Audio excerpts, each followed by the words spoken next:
Hello बच्चों, आज हम पढ़ने जा रहे हैं जियो में श्वसन चैप्टर नंबर 6। ठीक है, तो श्वसन के बारे में पढ़ेंगे हम इस चैप्टर में।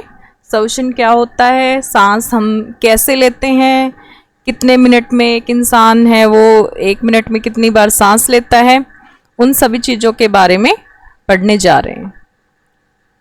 तो स्टार्ट करते हैं। रेडी? बूझो अपने दादा दादी से मिलने के लिए उत्सुकता से प्रतीक्षा कर रहा था, जो 1 साल के बाद शहर आ रहे थे। वह शीघ्र से शीघ्र बस स्टॉप पहुंचना चाहता था ताकि उनका स्वागत कर सके, इसलिए भागता हुआ गया और कुछ ही मिनट में बस स्टॉप पर पहुंच गया। उसकी सांस है वो तेजी से चल रही थी। उसकी दादी ने उससे पूछा कि वह हाफ क्यों रहा है।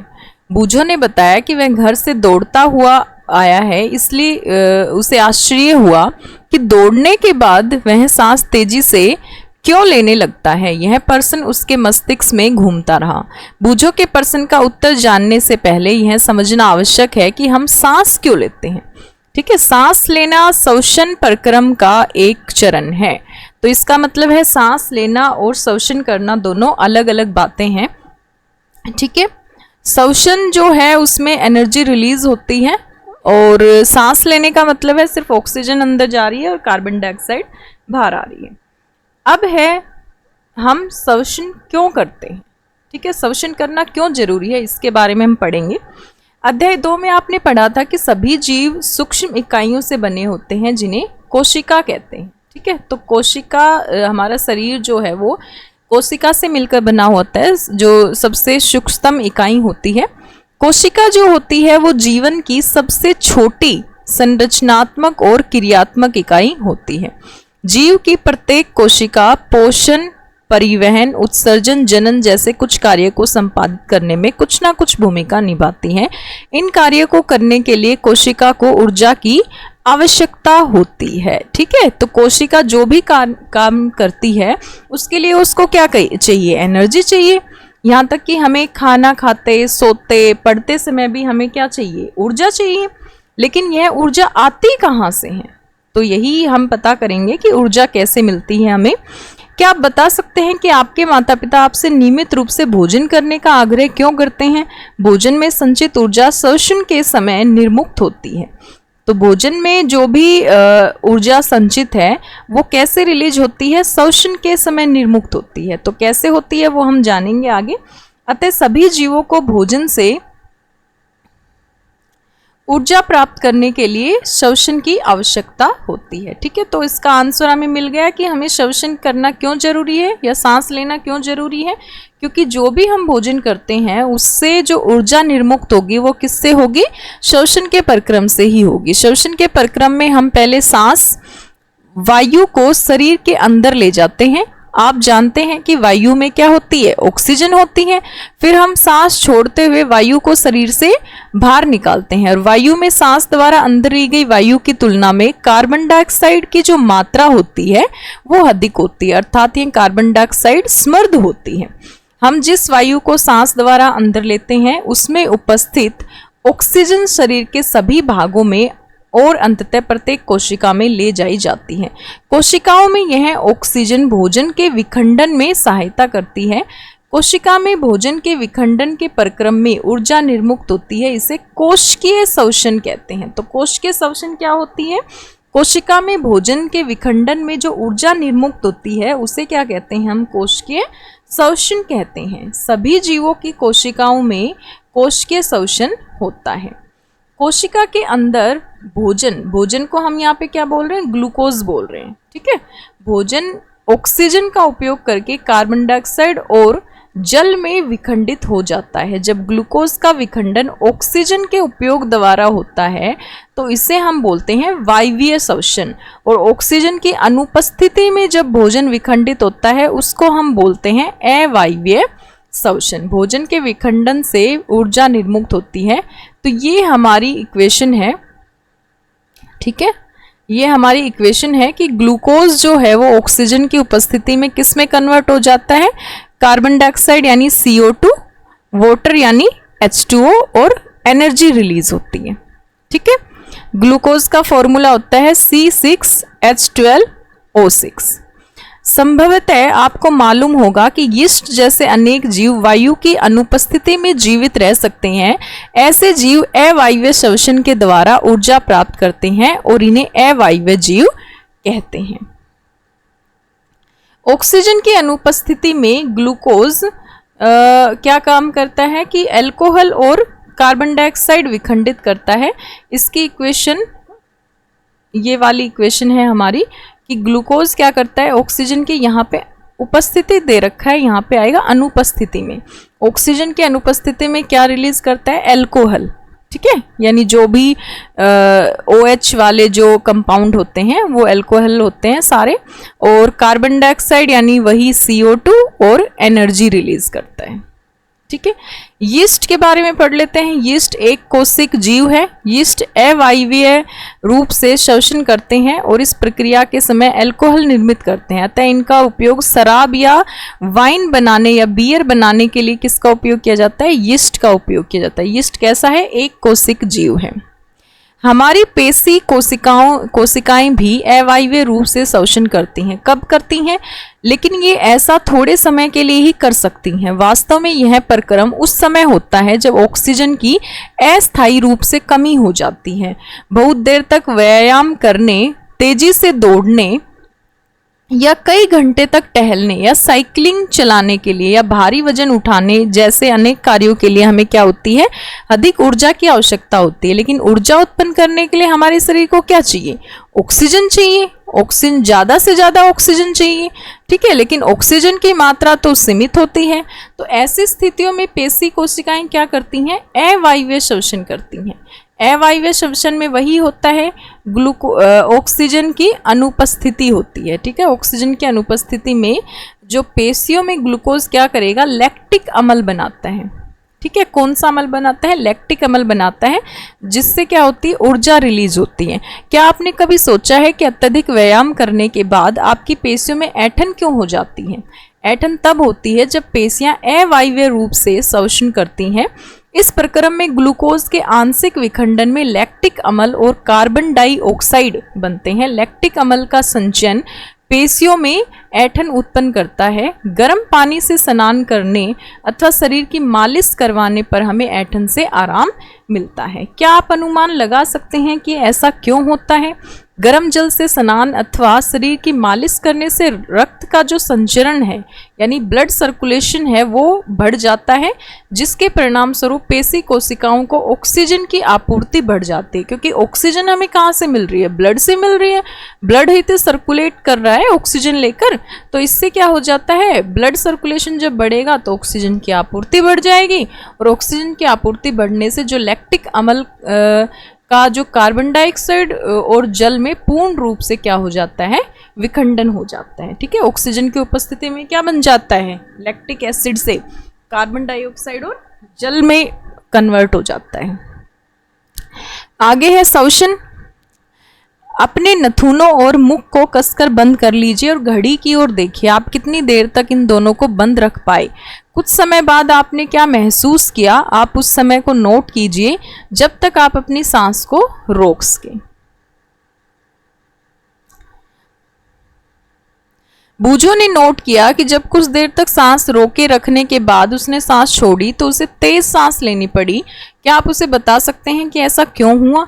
अतः जब आप यह जान गए होंगे कि आप बिना सांस लिए अधिक देर तक जीवित नहीं रह सकते। श्वसन या सांस लेने का अर्थ है ऑक्सीजन से समृद्ध वायु को अंदर खींचना या ग्रहण करना और कार्बन डाइऑक्साइड से समृद्ध वायु को बाहर निकालना। तो ऑक्सीजन से समृद्ध वायु को जब हम शरीर के अंदर लेते हैं तो उसे क्या कहते हैं, अंतःश्वसन बोलते हैं, और कार्बन डाइऑक्साइड से समृद्ध वायु को जब हम बाहर निकालते हैं तो इसको बोलते हैं उच्च श्वसन कहलाता है। यह एक सतत प्रक्रम है, यानी लगातार चलता रहता है, लगातार हम सांस अंदर बाहर करते रहते हैं, जो प्रत्येक जीव के जीवन में हर समय अर्थात जीवन पर्यंत होता रहता है। जब तक हम जिंदा हैं हमारी सांसें चलती रहती हैं। कोई व्यक्ति 1 मिनट में जितनी बार श्वसन करता है उसे उसकी क्या कहते हैं, श्वसन दर कहते हैं।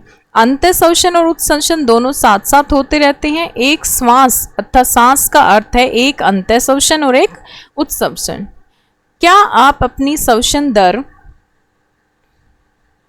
पता लगाना चाहेंगे? क्या आप यह जानना चाहेंगे कि श्वसन दर स्थिर होती है अथवा यह शरीर की आवश्यकता के अनुसार परिवर्तित होती रहती है? आइए हम इसका पता लगाने के लिए एक क्रियाकलाप करते हैं। तो क्रियाकलाप 6.2 है।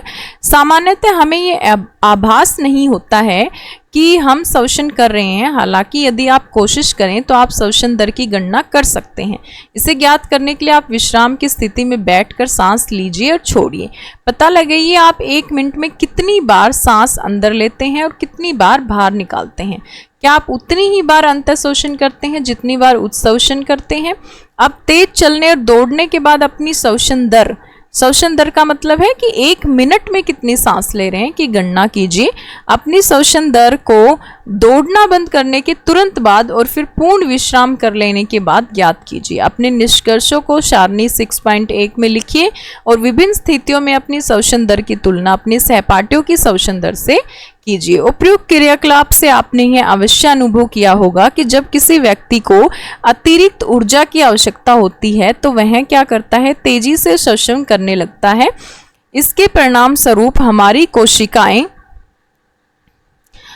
को अधिक ऑक्सीजन की आपूर्ति होती है। यह भोजन के विखंडन की दर को बढ़ा देता है जिससे अधिक ऊर्जा निर्मुक्त होती है। क्या इससे यह स्पष्ट होता है कि शारीरिक क्रियाकलाप के बाद हमें क्या होता है? भूख क्यों लगती है? क्योंकि जब भी हम शरीर से ज़्यादा काम करेंगे तो ज़्यादा ऊर्जा निर्मुक्त होगी, ज़्यादा जल्दी भोजन का विखंडन होगा तो ज़्यादा जल्दी हमें क्या लगेगी? भूख लगेगी। ठीक है, अब श्वसन दर पता करते हैं कितनी होती है। कोई भी वयस्क व्यक्ति विश्राम की अवस्था में 1 मिनट में औसतन 15 से 18 बार सांस अंदर लेता है और बाहर निकालता है। और यदि अधिक व्यायाम यदि वो कर रहा है तो उसकी श्वसन दर तेज होगी तो वो जल्दी जल्दी सांस लेगा। तो उसमें क्या कितनी होती है? 25 बार पर मिनट। जब हम व्यायाम करते हैं तो हम न केवल तेजी से सांस लेते हैं बल्कि हम गहरी सांस भी लेते हैं। इस प्रकार अधिक ऑक्सीजन हमारे अंदर ग्रहण होती है।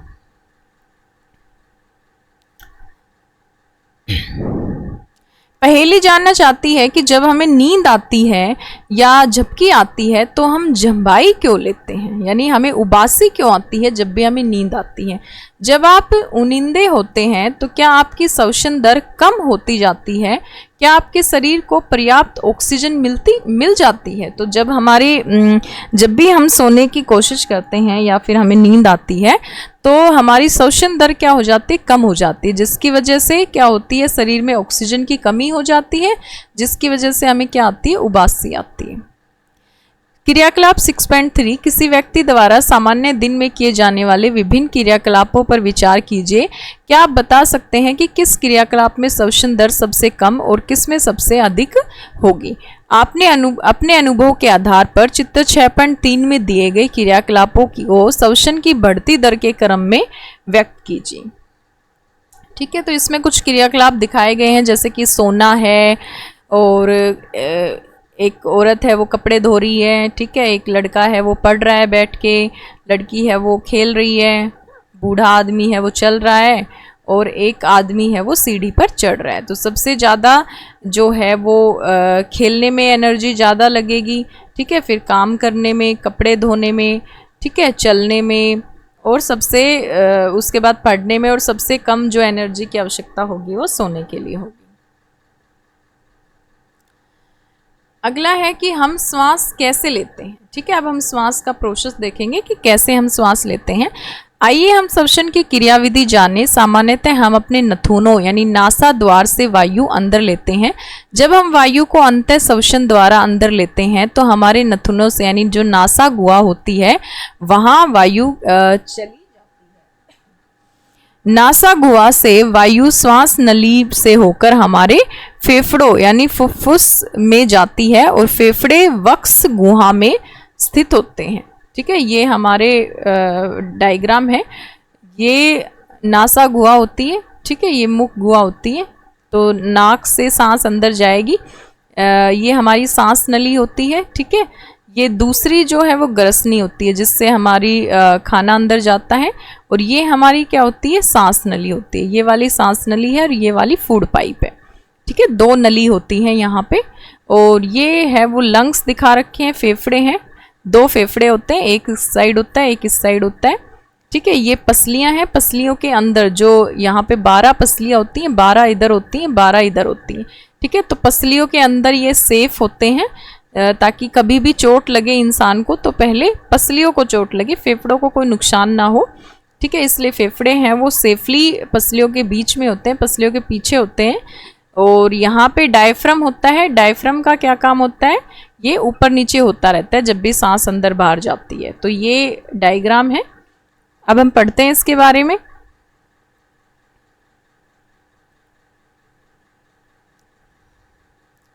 वक्ष गुहा में के पार्श्व में पसलियों से घिरी होती है। ठीक है, वक्ष गुहा में क्या होती है, यानी हमारी जो चेस्ट होती है उसमें वो पसलियों से घिरे होते हैं फेफड़े।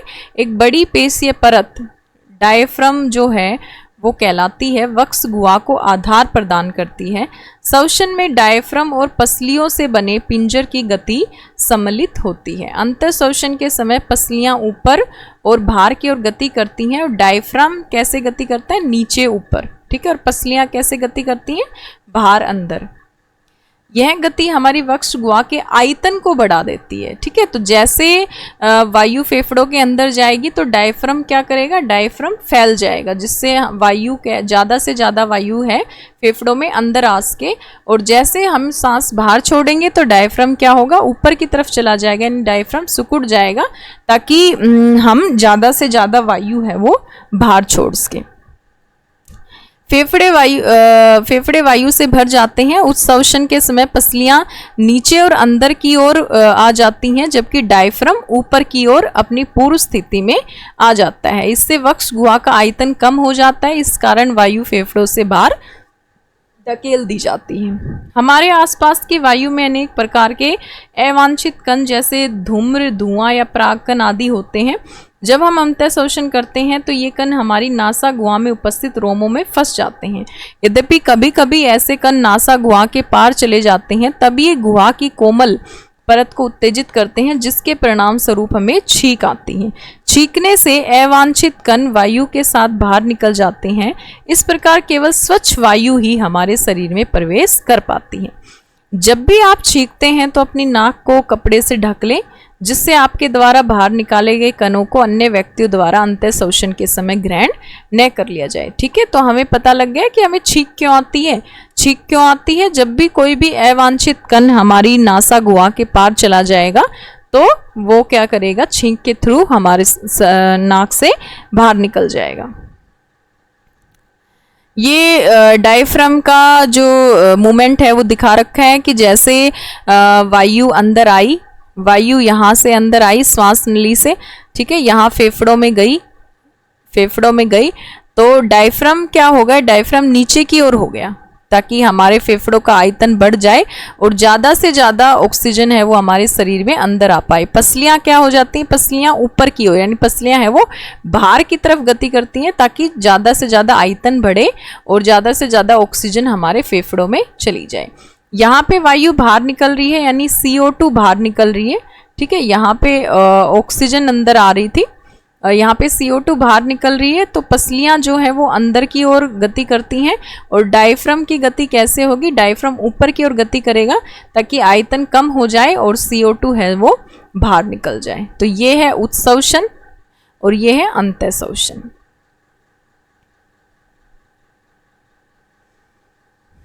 अपने शरीर में हम इन गतियों को आसानी से अनुभव कर सकते हैं। एक गहरी सांस लीजिए, अपनी हथेली को उदर पर रखिए और उदर की गति को अनुभव कीजिए। आप क्या पाते हैं?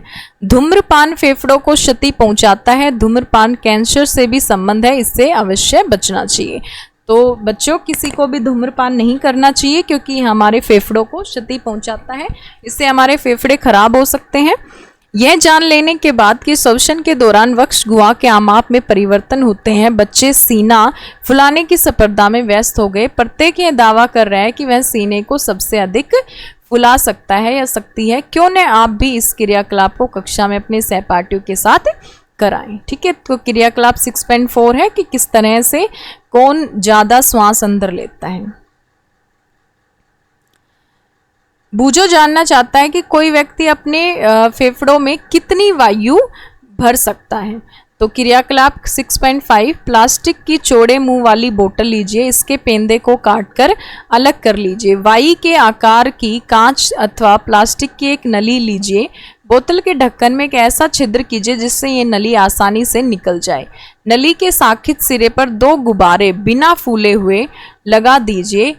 चित्र 6.7 में ये दिखाया गया है, यानी इस तरह से हमने बोतल लेनी है। ठीक है, ये 2 गुब्बारे लगा दिए गए हैं, प्लास्टिक की बोतल ले ली गई है और यहाँ पे रबर शीट जो कि डायफ्राम का काम करेगी। ठीक है, इस प्रकार सील बंद कर लीजिए कि वायु रुद्ध हो जाए और बोतल के खुले पेंदे पर रबड़ अथवा प्लास्टिक की एक पतली सीट तानकर किसी रबड़ बैंड की सहायता से बांध दीजिए।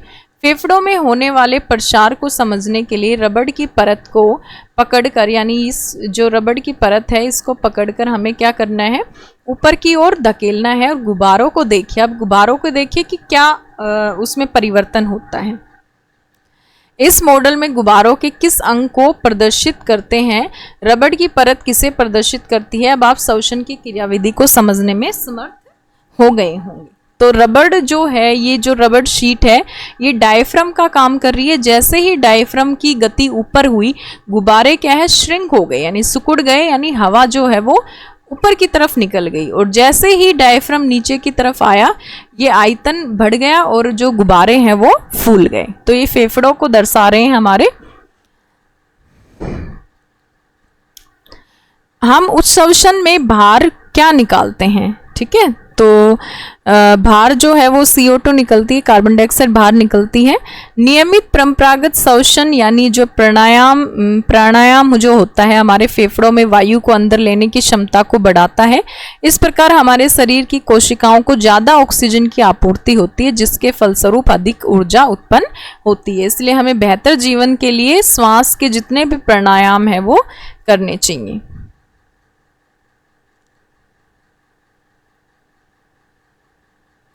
अब है क्रियाकलाप 6.6, कोई पतली स्वच्छ परखनली लीजिए जिसमें कॉर्क लगा हो। यदि परखनली उपलब्ध ना हो तो आप कांच या प्लास्टिक की बोतल ले सकते हैं। परखनली में थोड़ा सा ताज़ा बना चूने का पानी लेना है। प्लास्टिक के एक स्ट्रो को परखनली में इस प्रकार डालिए कि चूने के पानी में डूब जाए। अब स्ट्रो द्वारा धीरे धीरे चूने के पानी में क्या करना है, फूंक मारना है।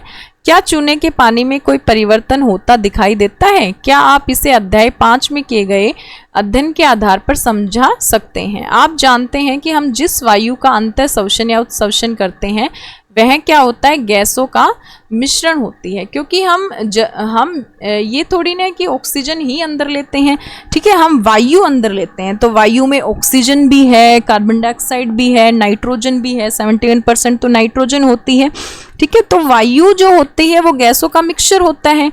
तो हम यहाँ पे देख रहे हैं कि 21% ऑक्सीजन हमने फेफड़ों में अंदर ली और जिसमें 0.04% क्या थी, कार्बन डाइऑक्साइड भी थी। लेकिन जब हमने यानी श्वास बाहर छोड़ा तो उसमें क्या छोड़ा, 16.4% जो है वो ऑक्सीजन हमने बाहर निकाल दी।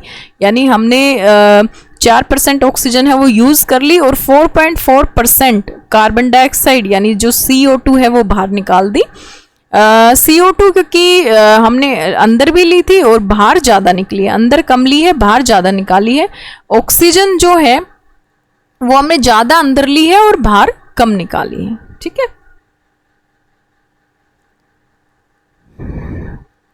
तो यहाँ है कि हम क्या उच्छ्वसित करते हैं। तो क्या हम केवल कार्बन डाइऑक्साइड को बाहर निकालते हैं या फिर गैसों के मिश्रण को ही बाहर निकालते हैं, ठीक है। तो अगर आप दर्पण के आगे सांस बाहर छोड़ते हैं तो उसकी सतह कैसी हो जाती है, धुंधली दिखाई देती है, नमी के कारण होती है। इसका मतलब है कि हमारे सांस में जब भी हम सांस बाहर छोड़ते हैं तो उसमें जलवाष्प की बूंदें भी होती हैं, जिसके कारण दर्पण क्या है, धुंधला हो जाता है। अब हम अन्य जंतुओं के श्वसन के बारे में बात करेंगे कि क्या अन्य जो जीव जंतु हैं वो श्वास कैसे लेते हैं।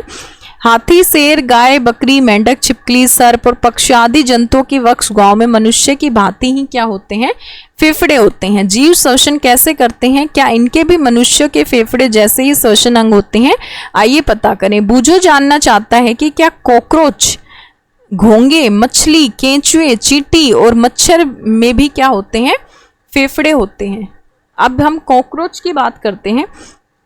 कॉकरोच के शरीर के पार्श्व भाग में, यानी जो पिछला भाग होता है, उसमें छोटे छोटे क्या होते हैं, छिद्र होते हैं। अन्य कीटों के शरीर में भी इस प्रकार के छिद्र होते हैं। ये छिद्र श्वास रंध्र कहलाते हैं। कीटों में गैस के विनिमय के लिए वायु नलियों का जाल बिछा होता है, जो श्वास प्रणाल या वातक कहलाते हैं। ठीक है, तो जो कॉकरोच होते हैं उसके अंदर फेफड़ों की तरह क्या होते हैं, श्वास प्रणाल या वातक जो हैं वो उनके श्वसन अंग होते हैं, और श्वास रंध्र के थ्रू ये सांस बाहर निकालते हैं, ऑक्सीजन अंदर लेते हैं। ऑक्सीजन समृद्ध वायु श्वास रंध्रों में, श्वास नालों में जाकर शरीर के ऊतकों में विसरित होती है और शरीर की प्रत्येक कोशिका में पहुंचती है। इसी प्रकार कोशिकाओं से कार्बन डाइऑक्साइड श्वास नालों में आती है और श्वास रंध्रों से बाहर निकल जाती है। श्वास नाल और श्वास प्रणाल केवल कीटों में ही पाए जाते हैं, जंतुओं के अन्य समूह में ऐसी व्यवस्था नहीं पाई जाती। अब बात करते हैं केंचुए की। कक्षा 6 के अध्याय 6 में आपने पढ़ा था कि केंचुए अपनी त्वचा से श्वसन करते हैं। तो केंचुए का जो श्वसन अंग क्या होती है, त्वचा होती है। केंचुए की त्वचा स्पर्श करने पर आर्द्र और श्लेष्मीय प्रतीत होती है। इसमें से गैसों का आवागमन आसानी से हो जाता है। यद्यपि मेंढक में मनुष्य की भांति क्या होते हैं, फेफड़े होते हैं, तथापि वे अपनी त्वचा से भी श्वसन करते हैं, जो आर्द्र और श्लेष्मीय होती है। तो मेंढक में क्या होता है, फेफड़ों से भी सांस लेते हैं और त्वचा से भी सांस लेते हैं। जल में श्वसन कैसे होता है? क्या हम जल में भी श्वसन कर सकते हैं तथा जीवित रह सकते हैं? ऐसे अनेक जीव हैं जो जल में रहते हैं। वे जल में श्वसन कैसे करते हैं? कक्षा 6 में हमने पढ़ा था कि मछलियों में क्या पाए जाते हैं, क्लोम या गिल पाए जाते हैं। ठीक है, क्लोम जल में घुली ऑक्सीजन का उपयोग करने में उनकी सहायता करते हैं। क्लोम त्वचा से बाहर की ओर निकले होते हैं। जैसे कि ये मछली है, इसमें क्लोम दिखाए गए हैं कि यहाँ पे क्लोम पाए जाते हैं त्वचा मछली के श्वसन अंग। आप सोच रहे होंगे क्लोम किस प्रकार श्वास में सहायता करते हैं। क्लोम में रक्त वाहिनियों की संख्या अधिक होती है जो गैस विनिमय में सहायता करती है। क्या पादप भी श्वसन करते हैं? अन्य जीवों की भांति पादप भी जीवित रहने के लिए श्वसन करते हैं, यानी पौधे भी सांस लेते हैं। कक्षा 6 में पढ़ चुके हैं कि वायु से ऑक्सीजन अंदर लेते हैं और कार्बन डाइऑक्साइड को निर्मुक्त करते हैं। इनकी कोशिकाओं में भी ऑक्सीजन का उपयोग अन्य जीवों की भांति ग्लूकोज के कार्बन डाइऑक्साइड और जल में विखंडन के लिए किया जाता है।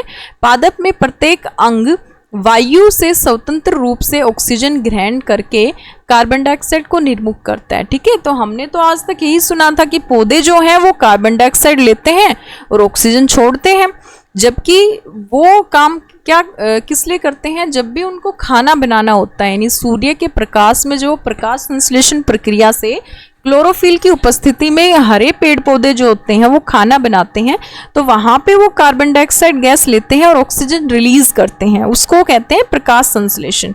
लेकिन जो पौधे होते हैं वो श्वसन करने के लिए तो ऑक्सीजन गैस का ही प्रयोग करते हैं और कार्बन डाइऑक्साइड को निर्मुक्त करते हैं। इसलिए कहते हैं कि रात के समय पेड़ के नीचे नहीं सोना चाहिए, क्योंकि रात के समय जो पत्तियों के जो रोम या छिद्र होते हैं वो बंद हो जाते हैं, यानी सूर्य होता नहीं है, तो प्रकाश संश्लेषण की जो प्रक्रिया है वो बंद हो जाती है, और जिसकी वजह से जो पौधे होते हैं वो कार्बन डाइऑक्साइड रिलीज करते हैं। ठीक है, बूझो ने दूरदर्शन कार्यक्रम में देखा था कि व्हेल और डॉल्फिन अक्सर पानी की सतह के ऊपर आ जाती है।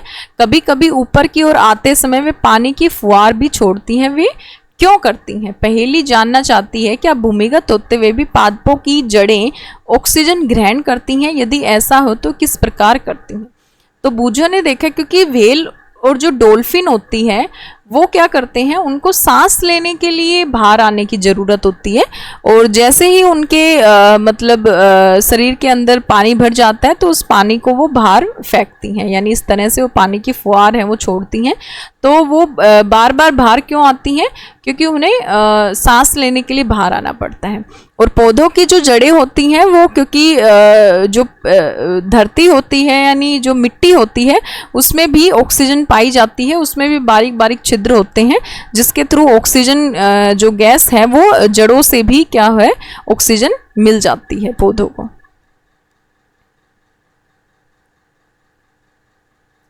पत्तियों में ऑक्सीजन और कार्बन डाइऑक्साइड के विनिमय के लिए क्या होते हैं, सूक्ष्म छिद्र होते हैं, जिसको क्या बोलते हैं, रंध्र कहलाते हैं। पादप की अन्य सभी कोशिकाओं की भांति ही मूल कोशिकाओं को भी ऊर्जा उत्पन्न करने के लिए ऑक्सीजन की आवश्यकता होती है। मूल मृदा कणों के बीच में खाली स्थानों, यानी मृदा कणों के बीच में क्या होते हैं, खाली स्थान होते हैं, यानी वायु अवकाश होते हैं, जिसमें क्या होती है, ऑक्सीजन उपस्थित होती है। तो जिसके थ्रू क्या होती है, ऑक्सीजन ले लेते हैं। इसलिए हम कह सकते हैं कि गमले के जो पौधे होते हैं उसमें अधिक पानी नहीं डालना चाहिए, ठीक है। अधिक पानी डालने से उसके जो वायु के लिए जो अवकाश बने होते हैं वो बंद हो जाते हैं, जिसकी वजह से पौधे सांस नहीं ले पाते और पौधे मर जाते हैं। तो इसमें दिखाया गया है कि मूल मृदा से कैसे वायु अवशोषित करते हैं। मृदा के कण हैं ये, इनके बीच में क्या है, ऑक्सीजन भरी होती है जगह जगह, और ये मूल रोम है, यानी ये जड़ें हैं, जड़ों के जो इस तरह से रूम निकले होते हैं, ठीक है। और ये वायु अवकाश, यानी यहाँ पे वायु भरी होती है हर जगह, तो यहाँ से ये ऑक्सीजन ग्रहण करते हैं। तो अब हम देखते हैं कि हमने इस पार्ट में क्या क्या सीखा। श्वसन सभी जीवों के लिए जीवित रहने के लिए अनिवार्य है। यह जीव द्वारा लिए गए भोजन से ऊर्जा को निर्मुक्त करता है। हम अंतः श्वसन द्वारा वायु शरीर के अंदर लेते हैं जिसमें ऑक्सीजन उपस्थित रहती है, जो कि क्या करता है, ग्लूकोज को कार्बन डाइऑक्साइड और जल के विखंडन के लिए प्रयोग करता है, जिसमें ऊर्जा निर्मुक्त होती है। ग्लूकोज का विखंडन जीव की कोशिकाओं में होता है, जिसे हम कोशिकीय श्वसन कहते हैं। यदि ग्लूकोज ऑक्सीजन के उपयोग द्वारा विखंडित होता है तो ये वायवीय श्वसन होता है। यदि विखंडन ऑक्सीजन की अनुपस्थिति में होता है तो ये अवायवीय श्वसन होते हैं। अत्यधिक व्यायाम करते समय जब हमारी पेशी कोशिकाओं में ऑक्सीजन की आपूर्ति अपर्याप्त होती है तो भोजन का विखंडन अवायवीय श्वसन द्वारा होता है।